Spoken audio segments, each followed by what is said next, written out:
vamos a ir a la escritura y ustedes tienen ahí los versículos y tienen el PowerPoint y todo lo que generalmente se proyecta, lo puedes tener en tu teléfono. Si alguien no ha bajado el QR, le puedes pedir que alguno, aquí Sergio lo tiene y alguno de los servidores te lo puede llevar para que lo bajes a tu teléfono. ¿A alguien le falta el QR? ¿No?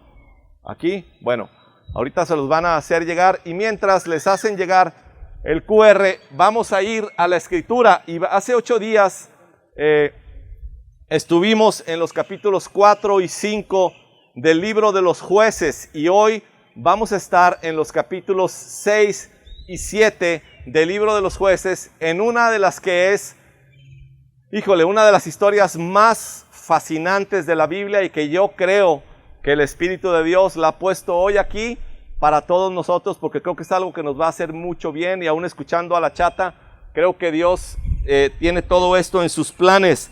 Y para ello vamos a leer primero unos versículos de Jueces, capítulo 6. Hay un versículo por ahí en la escritura, en la segunda carta a Timoteo, donde Pablo le dice a Timoteo, dedícate a la lectura, a la exhortación y la enseñanza. Pero en realidad la palabra completa sería dedícate a la lectura pública de las escrituras. Entonces hoy vamos a leer varios pasajes que nos van a hacer bien, públicamente los vamos a leer y nos van a ayudar. Ponle atención y si puedes síguelos en Jueces 6, versículo 1.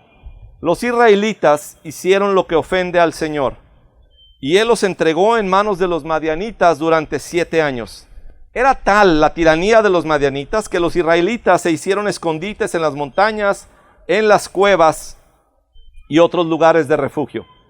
Siempre que los israelitas sembraban, los madianitas, amalecitas y otros pueblos del oriente venían y los atacaban. Acampaban y arruinaban las cosechas por todo el territorio hasta la región de Gaza. No dejaban en Israel nada con vida, ni ovejas, ni bueyes, ni asnos. Llegaban con su ganado y con sus carpas como plaga de langostas. Tanto ellos como sus camellos eran incontables, e invadían el país para devastarlo. Era tal la miseria de los israelitas por causa de los madianitas que clamaron al Señor pidiendo ayuda. Cuando los israelitas clamaron al Señor a causa de los madianitas, el Señor les envió un profeta que dijo, así dice el Señor, Dios de Israel, yo los saqué de Egipto, tierra de esclavitud, y los libré de su poder. También los libré del poder de todos sus opresores, a quienes expulsé de la presencia de ustedes para entregarles su tierra. Les dije, yo soy el Señor su Dios, no adoren a los dioses de los amorreos en cuya tierra viven, pero ustedes no me obedecieron. El ángel del Señor vino y se sentó bajo la encina que estaba en Ofra, la cual pertenecía a Joás, del clan de Abiezer. Su hijo Gedeón estaba trillando trigo en un lagar para protegerlo de los madianitas. Cuando el ángel del Señor se le apareció a Gedeón, le dijo, el Señor está contigo, guerrero valiente. Pero Señor, replicó Gedeón, si el Señor está con nosotros, ¿cómo es que nos sucede todo esto? ¿Dónde están todas las maravillas que nos contaban nuestros padres cuando decían el Señor nos sacó de Egipto? La verdad es que el Señor nos ha desamparado y nos ha entregado en manos de Madián. El Señor lo encaró y le dijo, ve con la fuerza que tienes y salvarás a Israel del poder de Madián. Yo soy quien te envía. Pero Señor, objetó Gedeón, ¿cómo voy a salvar a Israel? Mi clan es el más débil de la tribu de Manasés y yo soy el más insignificante de mi familia. El Señor respondió, tú derrotarás a los madianitas como si fueran un solo hombre, porque yo estaré contigo. Podemos orar juntos. Padre, te damos gracias, te alabamos y te pedimos que tu palabra, Señor, hoy nos haga bien, transforme la mente, el corazón, transforme inclusive nuestras emociones y nuestros sentimientos de temor, de insignificancia. Ven con tu espíritu hoy y dale vida a tu palabra en nuestro corazón para la gloria tuya, en el nombre de Jesús. Amén.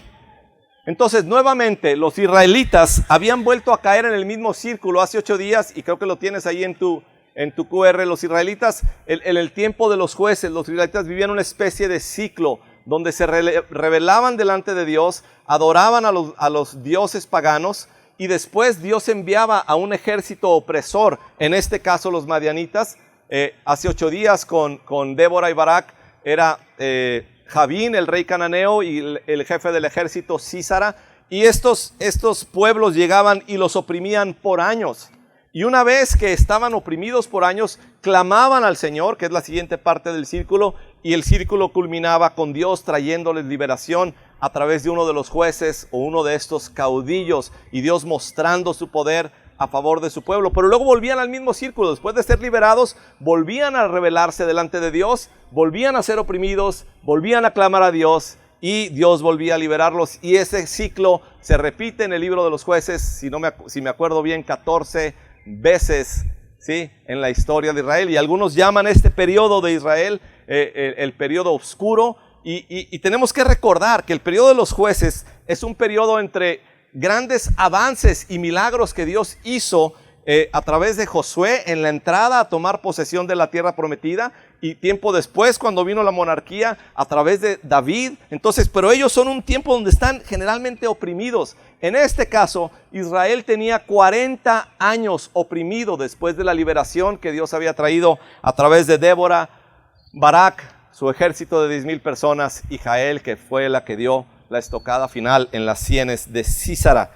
Y entonces, cuando el pueblo vuelve a hacer lo malo, Dios ahora los entrega a los madianitas, los cuales, dice la escritura, eran muy crueles con ellos. Y cuando ellos sembraban, los madianitas, los amalecitas, que eran otros enemigos de Israel por muchos años, desde la batalla de Amalek, ¿se acuerdan cuando Moisés oró con las manos levantadas y Josué estaba peleando? Esa era una batalla contra los amalecitas. Entonces, por siglos literalmente tenían pleito los amalecitas con Israel. Entonces, Madián, Amalek y otros pueblos de Oriente venían y oprimían a Israel. Y en este caso lo que hacían, se esperaban a que sembraran y que las cosechas estuvieran listas, y ellos descendían sobre las cosechas y las destruían de tal manera que el pueblo de Israel se quedaba absolutamente con nada y posiblemente muriendo de hambre, ¿sí? Lo que les quedaba por hacer a los israelitas era esconderse en las cuevas, en las montañas y otros lugares de refugio. Y lo que es interesante es ver que los madianitas tenían ganado y tenían camellos, que eran tantos como una plaga de langostas. Es una descripción que se hace. Y que tenían camellos que eran incontables. Eran incontables. Hace 8 días vimos que Sísara tenía 900 carros de hierro. O sea, ahora parece ser un enemigo peor, porque son tan numerosos como una plaga de langostas, y tienen camellos innumerables, ¿sí? Israel clamó a Dios, como leímos, ¿sí? Israel clamó a Dios, y antes de mandarles un libertador, Dios les envió un profeta. Y les dijo, la situación está así porque yo los saqué de la tierra de Egipto y les dije que los iba a liberar, y les dije que no adoraran otros dioses, pero ustedes han estado adorando a los dioses ajenos, a los dioses paganos. No había otra nación que cambiara de Dios. Las naciones se quedaban con sus propios dioses. Israel cayó en la costumbre del Dios que tenían cambiarlo por dioses paganos, y esa es la razón por la que están. Pero inmediatamente después, y desde aquí podemos ver la asombrosa gracia de Dios, el profeta llega y les dice por qué está así la condición, pero el siguiente versículo dice que el ángel del Señor descendió. Es decir, Dios envía un profeta para recordarles por qué están mal, pero inmediatamente es casi como que Dios va caminando atrás del profeta y llega y se sienta, ¿sí?, en la propiedad del papá de Gedeón, y se encuentra con Gedeón. O sea, Dios es siempre el que viene. Por eso Juan 1 dice, la gracia, sí, la ley, vino por medio de Moisés. O sea, Dios envió la ley, pero la gracia vino a través de Cristo Jesús. Isaías dice, Dios no nos envió un ángel, no nos envió un emisario, sino que Él mismo vino. Y en este caso, Dios mismo viene en la persona que se llama aquí en esta historia el ángel de Jehová. ¿Quién es este ángel de Jehová? El ángel de Jehová es lo que algunos llamarían una teofanía, o para que se entienda mejor, es una, déjenme decirlo así, es una preaparición de Jesucristo. Jesucristo no ha venido en carne todavía, pero aquí Jesucristo aparece como una persona que visita a Gedeón. Y cuando llega a visitarlo, ¿sí?, después de enviar al profeta y reprenderlos, tenemos que recordar que Dios es descrito en el Salmo 30, versículo 6. Dios es descrito de una manera increíble para mí y para ti también. Hablando de Dios, porque solo un instante dura su enojo, pero toda una vida dura su bondad. ¡Qué increíble! ¡Qué increíble! O sea, el profeta viene a platicarles del enojo de Dios, pero el profeta dura en acción un segundo nada más. Después Dios entra en acción y dice, aquí estoy, y aquí estoy para liberar a mi pueblo. Sí sé que se rebelaron, sí sé que adoraron a otros dioses y el profeta ya se los dijo, pero profeta hacia un lado, ahora viene mi hijo Jesús lleno de gracia al pueblo de Dios para liberarle. Y ese es el carácter lleno de gracia de Dios. Muchos de nosotros preferiríamos quedarnos en el profeta o hablarle al pueblo del profeta o decirles a los demás de la cuestión profética y el regaño y por eso estás mal. Dios dice, ya sabemos por qué estás mal. Ahora déjame entrar en acción con mi gracia. ¿Sí? Ese es Dios. Ese es Dios. Por un instante dura su enojo, pero su bondad dura toda la vida. ¿No te da gusto esto? Honestamente yo, con eso me doy el día de hoy.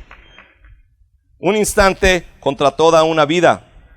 Este Dios, después de enviar al profeta, los visita personalmente y llega con Gedeón. ¿Qué está haciendo Gedeón cuando llega Dios a visitarle? Cuando llega Jesús, cuando llega el ángel de Jehová. Gedeón está escondiendo el trigo porque sabe que la cosecha ya se levantó y los madianitas, amalecitas y los demás pueblos de Oriente no tardan en venir a devastarles todo. Y está escondiendo el trigo y yo sospecho que también está preparándose para esconderse él mismo, ¿sí?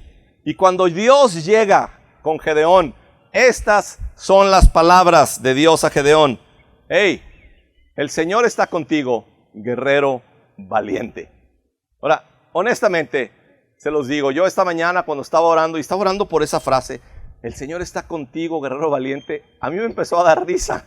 Me empezó a dar risa y dije, ¿qué onda con Dios? Dios ve a un cuate escondiendo el trigo, escondiéndose, y llega y le dice, oye, fíjate que tu identidad es guerrero valiente. Y como todos sabemos, muy probablemente Gedeón volteó a todos lados a decir, a lo mejor hay algún madianita aquí, ¿sí? Que eso sí de veras son valientes. Y a lo mejor a ese es a quien Dios le está hablando, pero a mí no podría Dios, yo no me puedo imaginar a Dios llegando conmigo a mi propiedad o a donde yo esté escondido y decirme, Oscar, eres un guerrero valiente. Perdóname Dios, yo me reiría en la cara de Dios si Dios me dice así. Sí, nadie se asuste por mi reverencia, por favor. Dios no se ofende, entonces tampoco te ofendas tú. Amén. Pero la reacción de Gedeón se parece muchísimo a la mía. ¿Cuál es la respuesta a esa declaración de Dios, guerrero valiente? La respuesta de Gedeón es, si el Señor está con nosotros, ¿por qué nos sucede todo esto? Yo he hecho esa pregunta muchas veces. Oye Dios, de veras, si estás con nosotros, ¿por qué nos sucede todo lo que nos está sucediendo? Si dices que Dios está conmigo, la vida ¿no me debería de estar yendo mejor? ¿Sí? Si dices que Dios está conmigo, mi vida no debería reflejar y que todos dijeran, wow, este cuate Dios debe de estar con él. ¿Sí? No es el caso de Gedeón y del pueblo de Israel de ninguna manera. El clamor de Gedeón es, si el Señor está con nosotros, ¿cómo es que nos sucede todo esto? Y honestamente, tal vez esta mañana puedas preguntarte o preguntarle a Dios, oye, de veras, si Dios está conmigo, ¿por qué me pasa todo lo que me está pasando?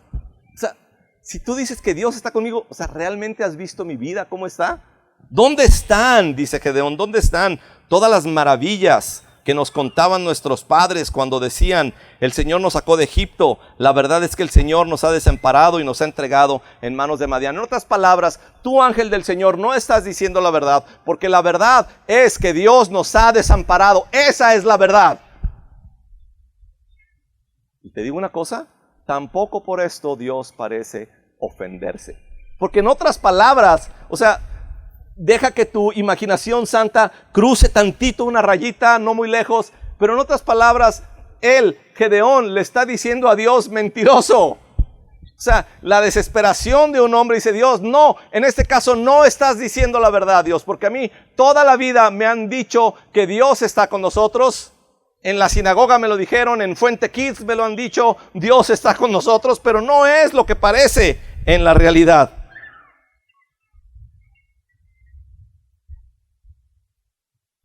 Dios no responde a esta pregunta.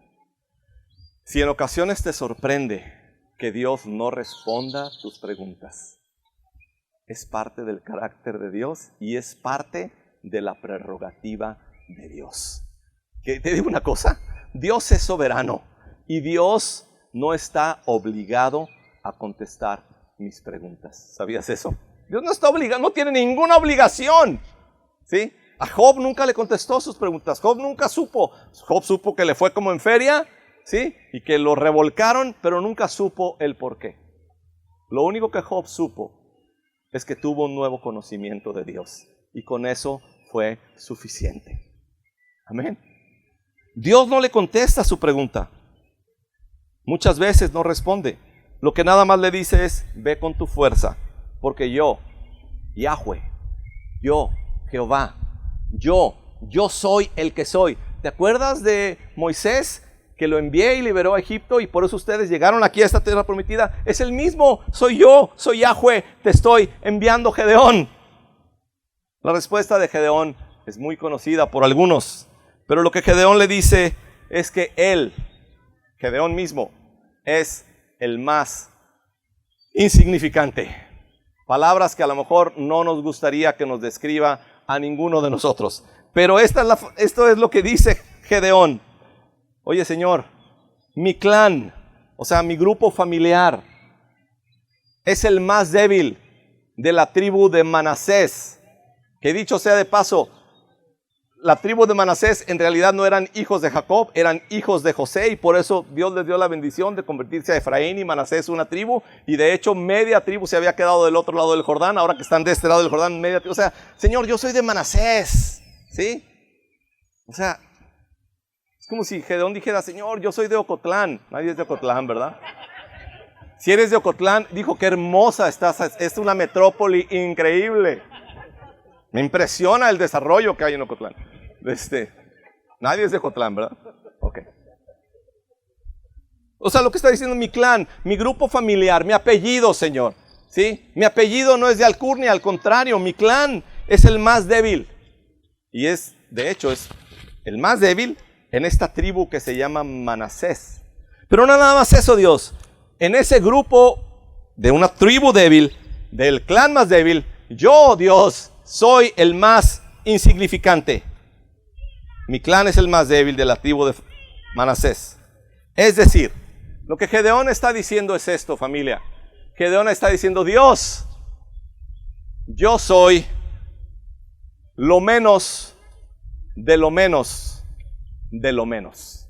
O sea, Dios, soy insignificante, Dios. Es más, la palabra que quiero es utilizar, Dios, te estás equivocando, porque yo soy un donadie. ¿A alguno de ustedes le ha gustado cuando alguien ha implicado o te ha dicho: eres un donadie? Pero aquí Gedeón mismo dice: yo soy un donadie, Dios. ¿Yo qué? ¿Cómo te atreves a llamarme a mí? ¿Sí? ¿Cómo puedo yo vencer a Madián y dirigir a Israel? Mi familia es la más pobre y yo soy el más insignificante. Gedeón no parece entender algo que yo tengo que entender también, y que Dios me dé la gracia para entenderlo. Lo que Gedeón no entiende es que Dios hace cosas extraordinarias a través de personas insignificantes. Gracias por ese amén, consuegra. O sea, Dios hace cosas extraordinarias a través de personas insignificantes. Dios hace cosas maravillosas a través de los donadies.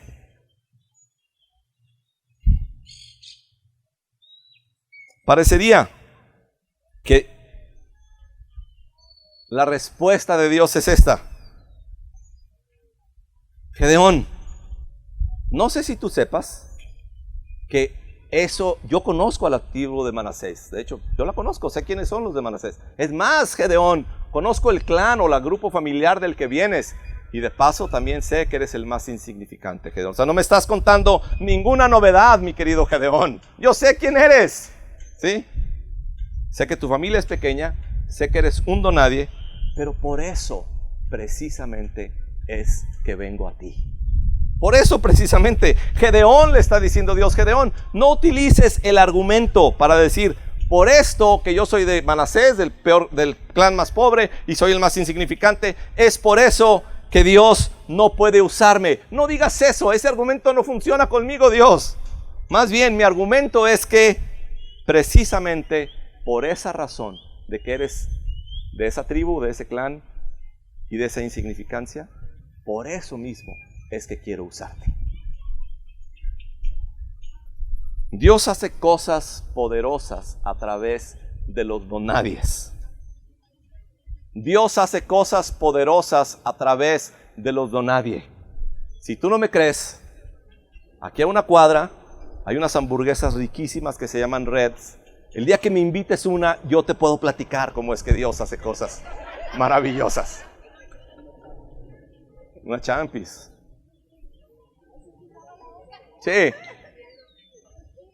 O sea, ¿por qué aquí no son como los valientes de David, que cuando David dijo tengo sed, salieron 30 corriendo a traerle agua? O sea, yo no vi que nadie se levantara. Qué gachos son, de veras, en serio. De veras son. Tenemos que recordar una cosa, tengo que recordar esto.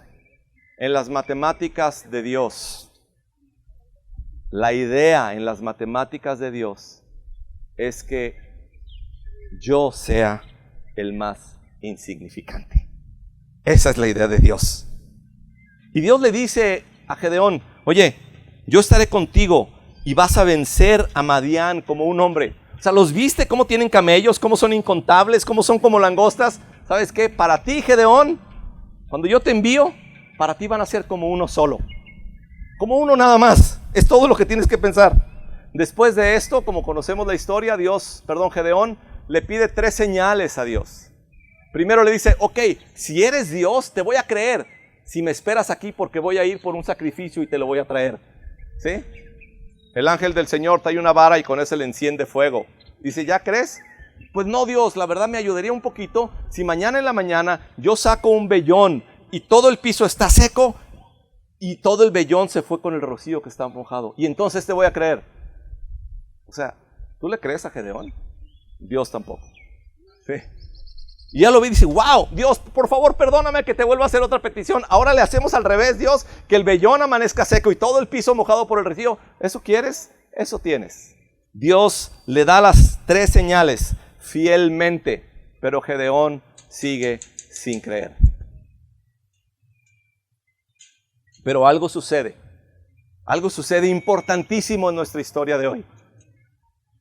En el versículo 34, que no hemos leído, pero lo vamos a leer, dice, entonces Gedeón, poseído por el Espíritu del Señor, tocó la trompeta y todos los del clan de Abiezer fueron convocados a seguirlo. Envió mensajeros a toda la tribu de Manasés, convocándolos para que lo siguieran, y además los envió a Aser, Zabulón y Neftalí, de modo que también estos se le unieran. ¿Qué es esto? Gedeón, poseído por el Espíritu del Señor. O sea, ya no es el mismo que se está escondiendo, ya no es el mismo que está pidiendo señales. Ahora es un cuate que se levanta cuando el Espíritu viene sobre él y toca una trompeta y salen de todas las tribus y se empieza a juntar gente de todas las tribus para la liberación que Dios ha de traer para su pueblo. O sea, este cuate se transformó al ser poseído por el Espíritu del Señor. Y la verdad, yo he pensado y leído y pensado y leído en esta palabra toda la semana, poseído por el Espíritu del Señor.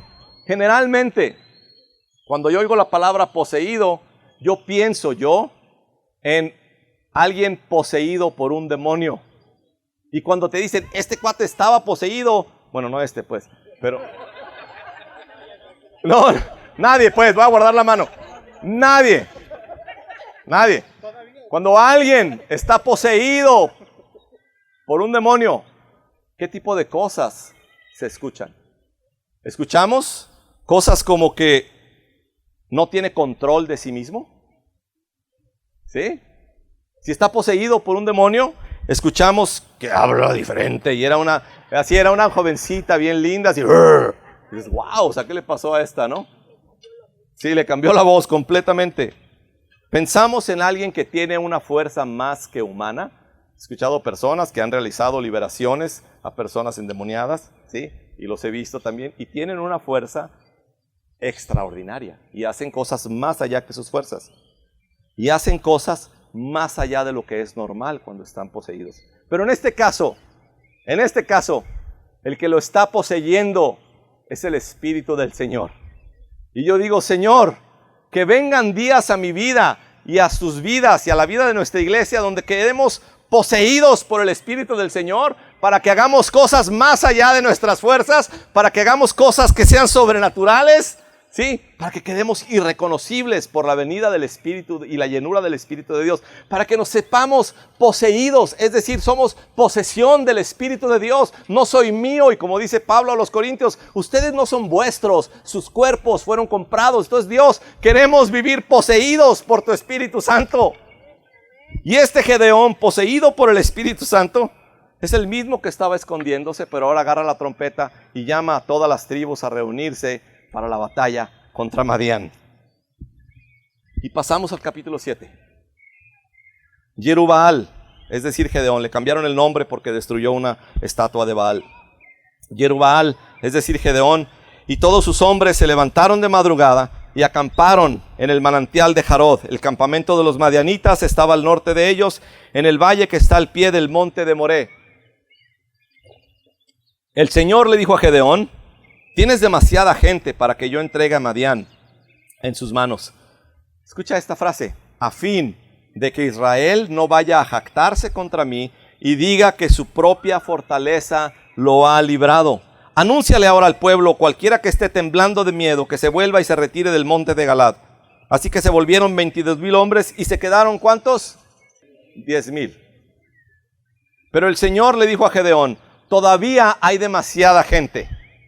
Hazlos bajar al agua y allí los seleccionaré por ti. Si digo este irá contigo, ese irá, pero si digo esto no irá contigo, ese no irá. Gedeón hizo que los hombres bajaran al agua y allí el Señor le dijo: a los que laman el agua con la lengua como los perros, sepáralos de los que se arrodillen a beber. 300 hombres lamieron el agua llevándola de la mano a la boca. Todos los demás se arrodillaron para beber. El Señor le dijo a Gedeón: con los 300 hombres que lamieron el agua yo los salvaré y entregaré a los madianitas en tus manos. El resto, que se vaya a su casa. Entonces Gedeón mandó a los demás israelitas a sus carpas, pero retuvo a los 300, los cuales se hicieron cargo de las provisiones y de las trompetas de los otros. El campamento de Madián estaba situado en el valle más abajo del de Gedeón. Aquella noche el Señor le dijo a Gedeón: levántate y baja al campamento, porque voy a entregar en tus manos a los madianitas. Y si temes atacar, baja primero al campamento con tu criado Furá y escucha lo que digan. Después de eso cobrarás valor para atacar el campamento.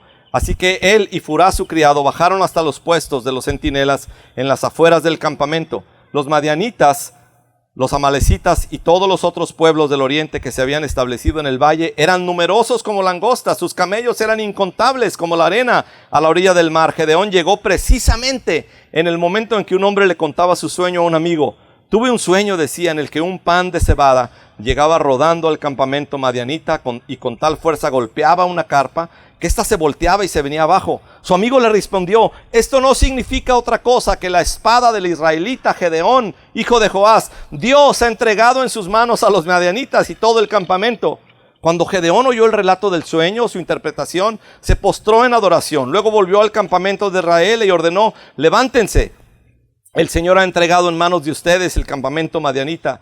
Gedeón dividió a los 300 hombres en 3 compañías y distribuyó entre todos ellos trompetas, cántaros vacíos y antorchas dentro de los cántaros. Mírenme, les dijo, sigan mi ejemplo. Cuando llegue a las afueras del campamento, hagan exactamente lo mismo que me vean ver. Cuando yo y todos los que están conmigo toquemos unas trompetas, nuestras trompetas, ustedes también toquen las suyas alrededor del campamento y digan: por el Señor y por Gedeón.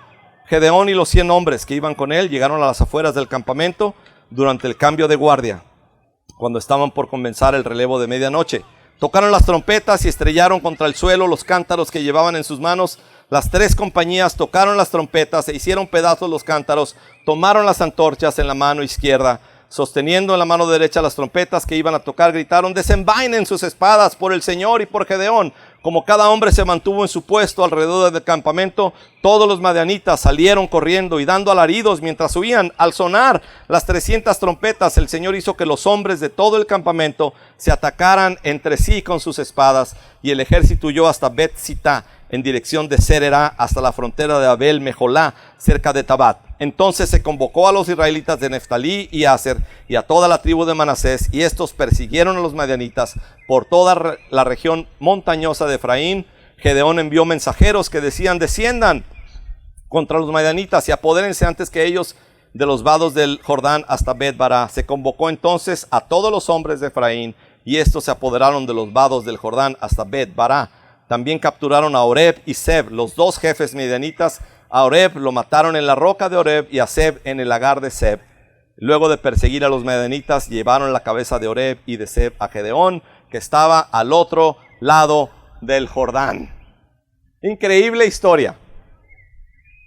Gedeón cuenta con 32,000 soldados, pero en la opinión de Dios, 32,000 son demasiados. Y le dice Dios, son demasiados para entregarte a los madianitas. Los madianitas, recordemos, eran numerosos como langostas y sus camellos como la arena a la orilla del mar. Te digo algo, puedes contar 32,000 de lo que sea, pero no puedes contar la arena a la orilla del mar. Sí. Dios decide reducir el ejército y se queda con 10,000. Puedo imaginarme a Gedeón diciendo, ok, porque así somos la gente de fe, así somos. 10,000, ya sé, 10,000 es el número que utiliza Dios para salvar a su pueblo. Barak llevaba 10,000 soldados y esta historia había sucedido 48 años antes, ¿sí? 40 de libertad de la opresión y 8 de opresión de Madián. Seguramente en Fuente Kids le habían enseñado a Gedeón que Dios había utilizado a 10,000 soldados. Entonces cuando Dios lo deja con 10,000, dice, ok, Dios va a hacer un milagrote con 10,000. Qué buena onda, Dios, igualito que Barak, va a estar bien esto. Y Dios dice, ¿sabes qué, Gedeón? Son demasiados. Vamos a dejarlo en 300. 300 es menos del 1% del ejército original, ¿te das cuenta? ¿Cuál es la razón de Dios para hacer así las cosas? A fin de que Israel no vaya a jactarse contra mí y diga que de su propia fuerza lo ha librado. La idea, Gedeón, la idea, Oscar, la idea, Jesús, la idea, Lalo, la idea a todos nosotros, la idea es que no me jacte de mi propio poder y de mi propia habilidad cuando Dios trae su liberación, cuando Dios hace sus portentos. ¿Por qué? Porque Dios, en su carácter, Dios siempre quiere alcanzar las cosas y hacer los milagros que hace y las obras portentosas que Dios hace. Dios siempre quiere hacerlo de una manera que sea imposible que el ser humano se lleve el crédito. O sea, ¿cómo pasó esto? Sí, Gedeón, te dije como un solo hombre. Tú tocas las trompetas, sí vas a ver que viene un bolillo sobre la... ¿Sí? Por eso, por cierto, el mensaje se llama un bolillo, una veladora y un jarrito de tonalá. O sea, unos jarros ahí, ¿sí? Con unas antorchas, con unas velas, ¿sí? Y un bolillo. Es todo lo que Dios necesita para hacer obras portentosas. Y para el avance de su reino y para la liberación de su pueblo. ¿Sí?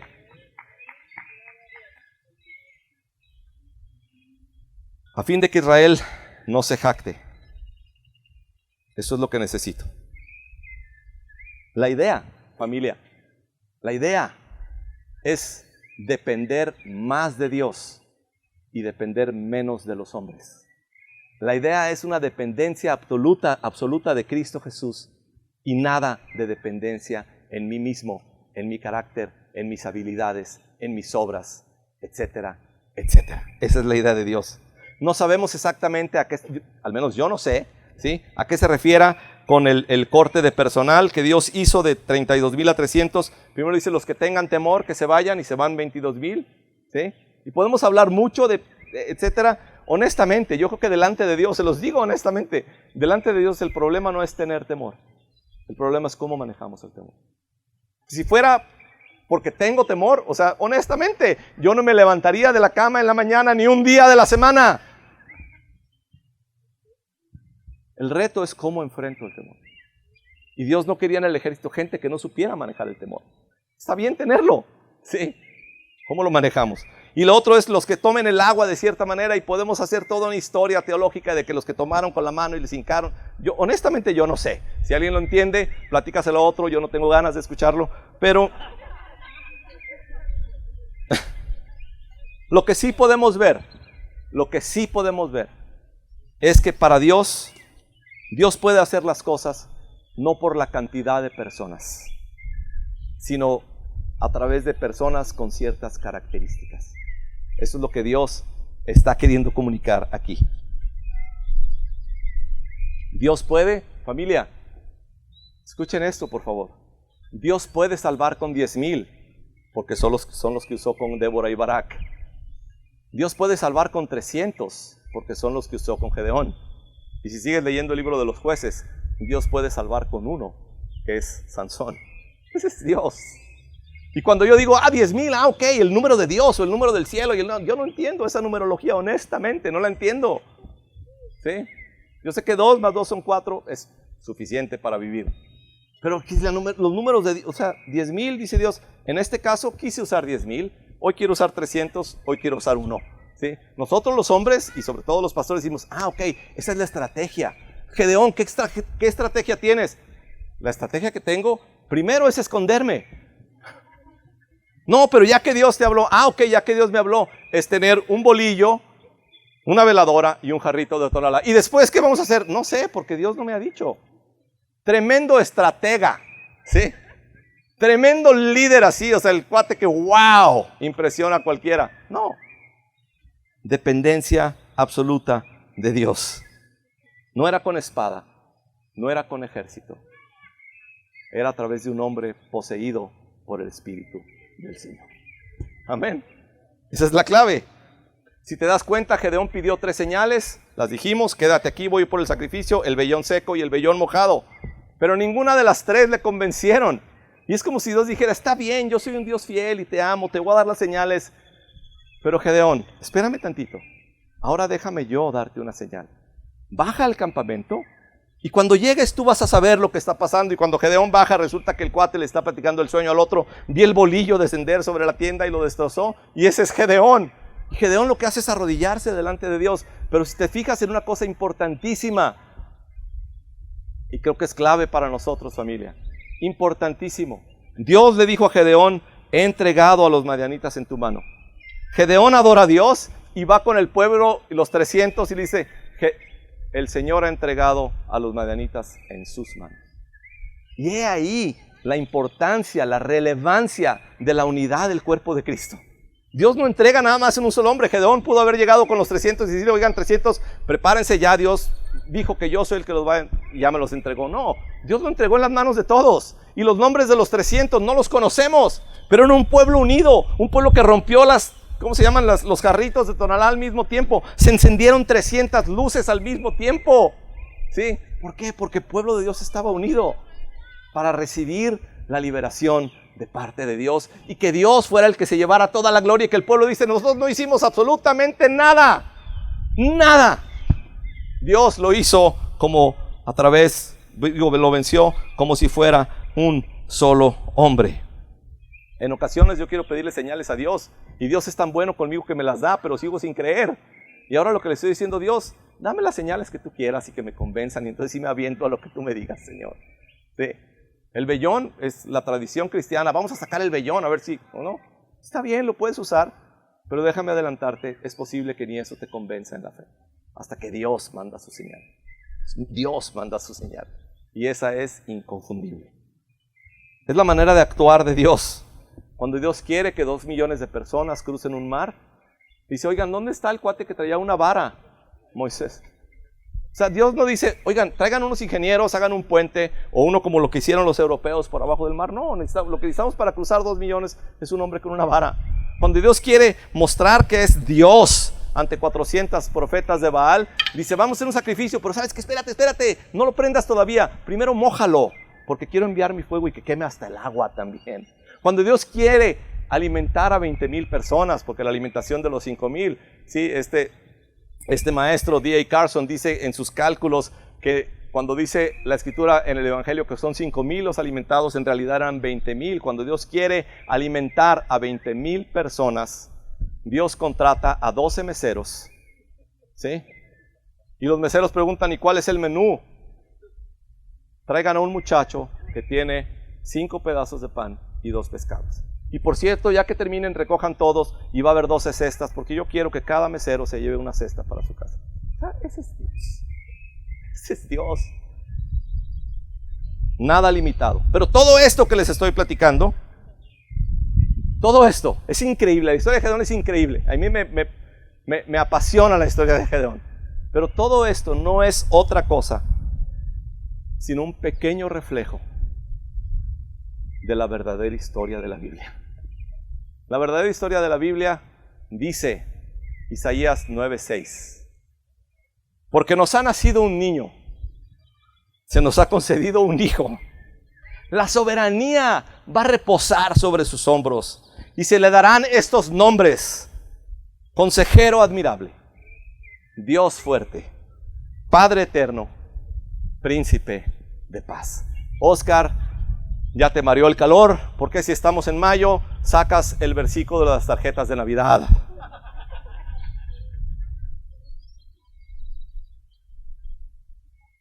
Porque el contexto completo, bueno, no completo, porque no tenemos el tiempo para leer todo, pero la parte previa a ese versículo increíble dice esto: a pesar de todo, Isaías 9:1, no habrá más penumbra para la que estuvo angustiada.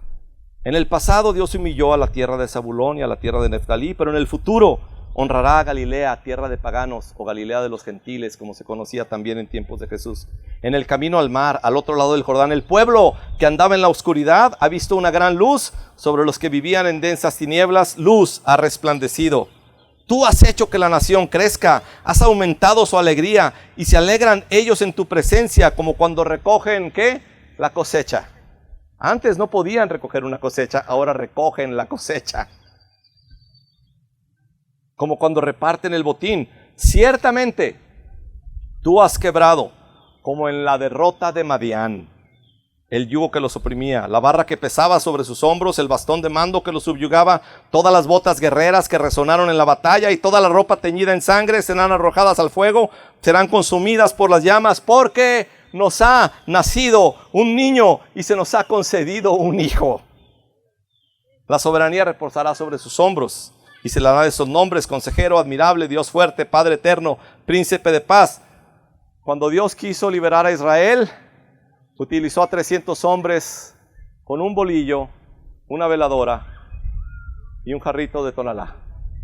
Cuando Dios quiso traer luz en las tinieblas del mundo, y por cierto Galilea era conocida como una región, creo que por su situación en cuanto al nivel del mar, que era un lugar donde había tinieblas siempre, un lugar oscuro, y eso representa al mundo. Ahí fue donde llegó Jesús precisamente, ¿sí? Y aquí lo que se dice: ¿se acuerdan cómo era Galilea de oscura, pero Dios quiso traerle luz? ¿Se acuerdan cómo estaba oscuro en la batalla de Madián, que aquí se menciona? Estaba oscuro y Dios puso luz. ¿Saben cómo lo hizo Dios? Así como lo hizo Dios a través de un hombre insignificante que se llamaba Gedeón y sus 300 desconocidos, cuando Dios quiso salvar a todo el mundo, igualito que en la batalla de Madián. ¿Saben qué trajo? A un insignificante bebé. Porque es la manera de actuar de Dios. Es la manera de actuar de Dios. Les digo, ¿saben qué? Esto va a ser la luz para las naciones y la luz para los gentiles, la luz para nosotros, la luz del evangelio va a ser cuando vino un niño que se nos dio y un hijo que nos nació. Dice, ¿cómo me dices eso? ¿Cómo me dices que a través de un niño puedo a lo mejor creer aquella derrota de Madián, pero esta derrota de Madián? ¿Cómo que a través de un niño? Esperamos al Mesías que va a venir a salvarnos. Aquí está, es este bebé. ¿Cómo que esto es el Salvador del mundo? Sí. Ni nombre tiene. ¿Cómo se llama? Ah, sí tiene nombre. Este bebé se llama Admirable Consejero. Cuando quieras un consejo, como todos lo hacemos, necesitamos un consejo decisivo en nuestras vidas. ¿Qué hacemos? Vamos al hospital y platicamos con un bebé, ¿de acuerdo? O sea, este es el Admirable Consejero. ¿Qué? O sea, yo pedirle consejo a este bebé. Pues ¿quién es? Se me olvidó decirte que es Dios. ¿Dios? ¿Ve la fragilidad de este bebé? Ah, no, se llama Dios fuerte, este bebé. ¿Sabes qué? No nada más es Dios fuerte, es tu Padre. Este bebé es mi... O sea, ¿cómo es eso? O sea, de cabezas. Como todo lo que Dios hace en su economía es de cabezas. Dios fuerte, Padre eterno, el Príncipe de paz, ¿sí? y lo dilatado de su imperio no tendrá fin, sino que va a seguir creciendo, y hasta el día de hoy el reino de Jesucristo sigue creciendo, y al igual que lo hizo con Gedeón, lo hace igual cuando trae la luz del evangelio a nosotros. Y por eso dice aquí Isaías 9:6, de veras, ojalá este año en tus tarjetas de Navidad pongas como en la derrota de Madián, ¿sí? Cuando los israelitas escucharon la derrota de Madián, dijeron, ¿cómo? ¿Igual que con Gedeón? Sí, es el actuar y el proceder de Dios.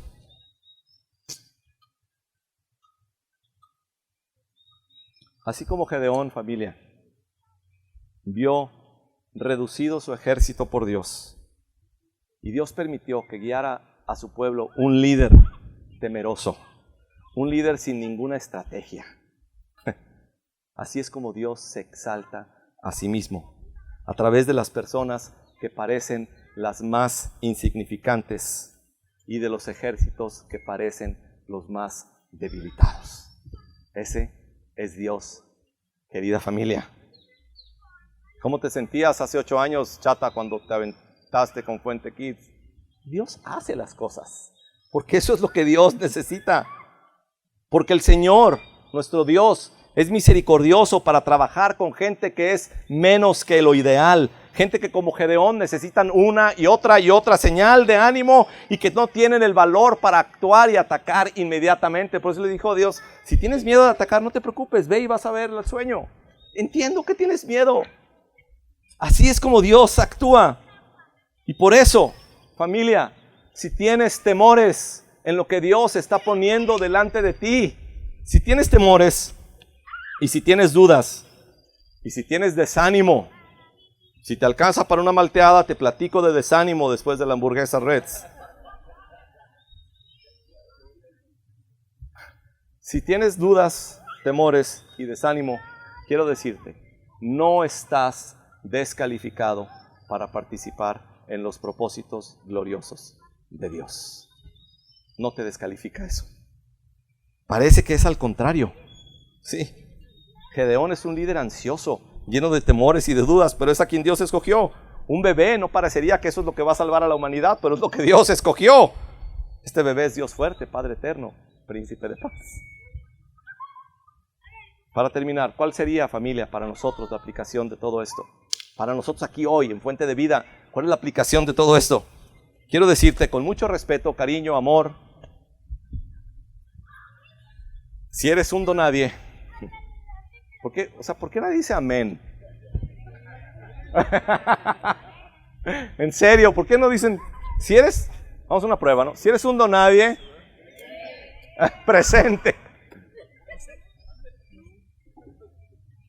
Si eres un donadie insignificante, esto te califica perfectamente para ser usado por Dios.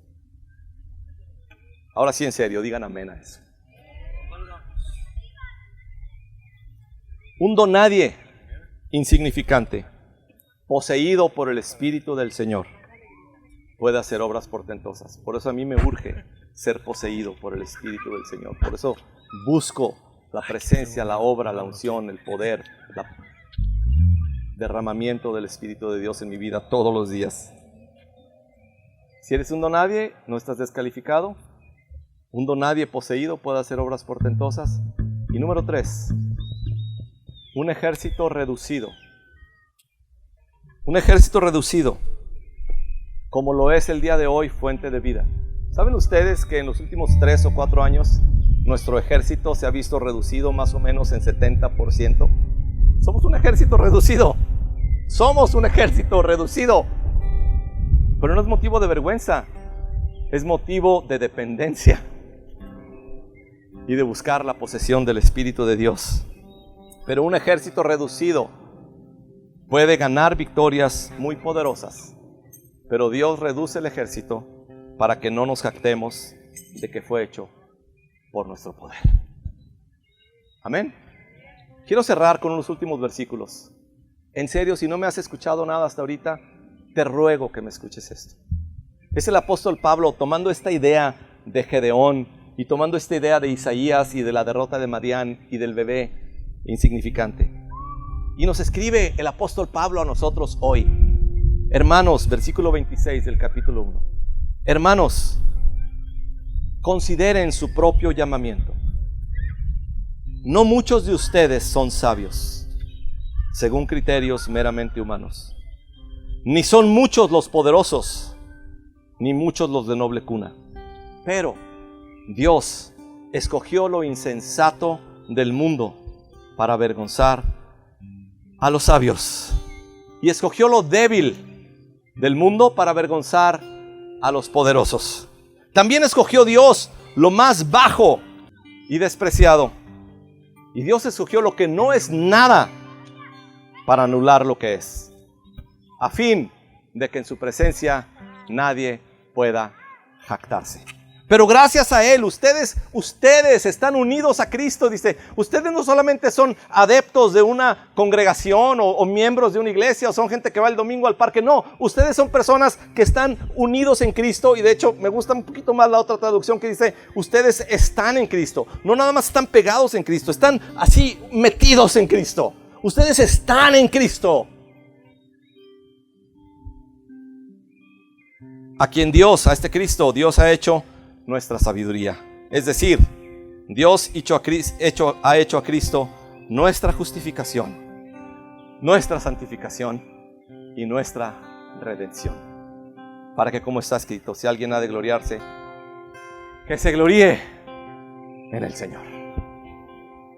Ese es el evangelio. ¡Qué maravilla de evangelio! O sea, no puede haber ser humano que haya inventado un evangelio como este. Nadie. Cristo, estamos metidos en Él y Él es nuestra justificación. Estamos justificados delante del Padre. Como estoy metido en Cristo, cuando el Padre ve a Cristo, cuando el Padre quiere verme a mí, ve a Cristo y no me ve a mí con todas mis regadas, mis errores, mis debilidades, mis temores, mis pecados, mis fallas. Ve a Cristo. Él es mi justificación. Cuando quiere ver mi santidad, ve la santidad de Cristo. Por eso Cristo es mi santificación. Y cuando quiere ver si yo tengo un lugar en su familia, ve a Cristo, que es mi redención, el precio pagado por mí. Y de esa manera nadie puede jactarse en su presencia, al igual que los 300 hombres no podían jactarse de haber ganado esa guerra por sus propias fuerzas. Quiero terminar, denme un minuto, regálenme un minuto.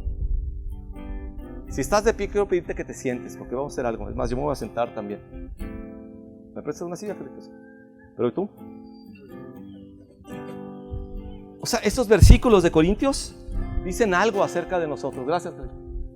Dicen algo de nosotros. Dicen, hermanos, familia, consideren su vocación, consideren cómo fueron llamados. Consideren. No muchos de ustedes son sabios según criterios meramente humanos. ¿Qué de tan mente débil tienes que ser para creer que si crees en un perdedor que fue colgado en una cruz vas a ganar el cielo? O sea, eso no tiene nada de sabio. Estás loco, o sea, ¿cómo crees? Para ir al cielo hay que hacer esto. Es absurdo lo que dices.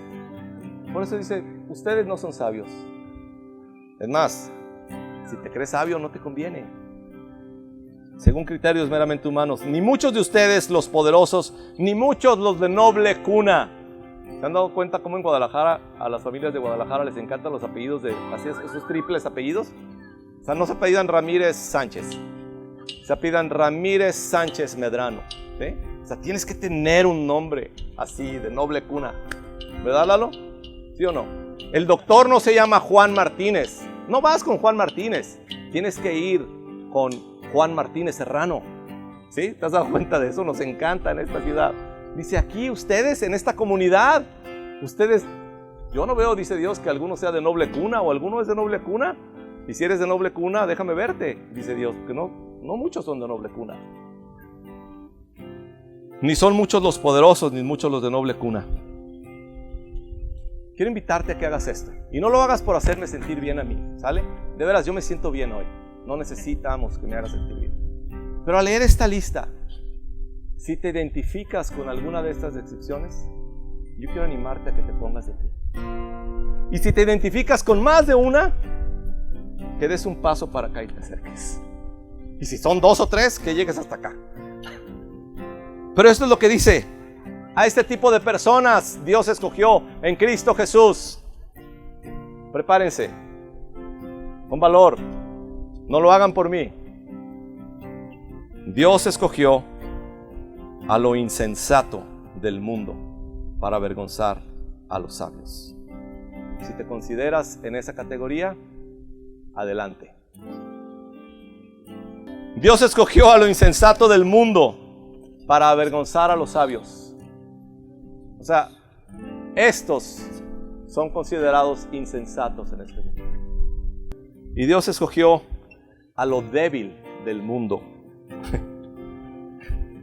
para avergonzar a los poderosos. También Dios escogió lo más bajo y despreciado. Amén. Dios escogió lo que no es nada para anular a lo que es. Y la historia bíblica está llena de estos ejemplos. Moisés no es nada, Faraón es el hombre más poderoso del mundo y Dios escogió a Moisés. Moisés no es nada. David no es nada, Goliat es un gigante filisteo y Dios escogió a David. Dios escogió lo insensato, Dios escogió lo débil, Dios escogió lo bajo y despreciado y Dios escogió lo que no es nada para anular lo que es, a fin de que nadie. Qué increíble que tenemos el privilegio de no podernos jactar en la presencia del Señor. Pero gracias a Dios, ustedes, nosotros, yo, tú, estamos en Cristo Jesús, a quien Dios ha hecho nuestra sabiduría, es decir, nuestra justificación es Cristo, nuestra santificación es Cristo, nuestra redención es Cristo. Admirable, consejero, Dios fuerte, Padre eterno, príncipe de paz. Porque como está escrito, si alguien ha de gloriarse, que se gloríe en el Señor. Si alguien tiene algo de qué presumir, como no es nada, como es débil, como es pobre, como es necio, si tuvieras algo de qué presumir, lo único que tienes que presumir es que fuiste elegido por Dios precisamente. Amén. Dale un aplauso al Señor Jesucristo, por favor.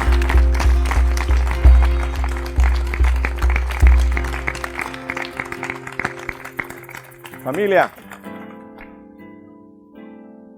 si dices, ¿cómo pudiéramos poner este mensaje en una sola palabra el día de hoy?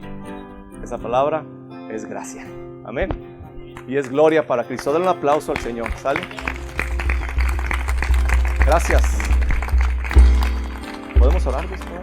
Padre, te damos gracias porque siendo insignificantes nos escogiste, Señor. Si tú quieres y si así lo sientes, extiende tus manos al cielo a Dios con gratitud y le de veras gracias, Dios. Gracias porque, soy yo el que escogiste, Señor, no un madianita, no un guerrero valiente madianita, me escogiste a mí. Me llamaste a mí, ese bebé me llamó a mí. Yo era el que habitaba en tierra de tinieblas y la luz resplandeció. Gracias, Jesús. Gracias por tu infinita gracia. Y oramos hoy, Señor. Oramos hoy. Así como dice Isaías, que hiciste crecer al pueblo, vuelve a hacer crecer este ejército lleno de gracia y poseído por el Espíritu Santo, Señor. Poséenos con tu Espíritu, Señor. Todo para la gloria y la alabanza de tu nombre, Señor. Amén. Gracias. Dios los bendiga muchísimo.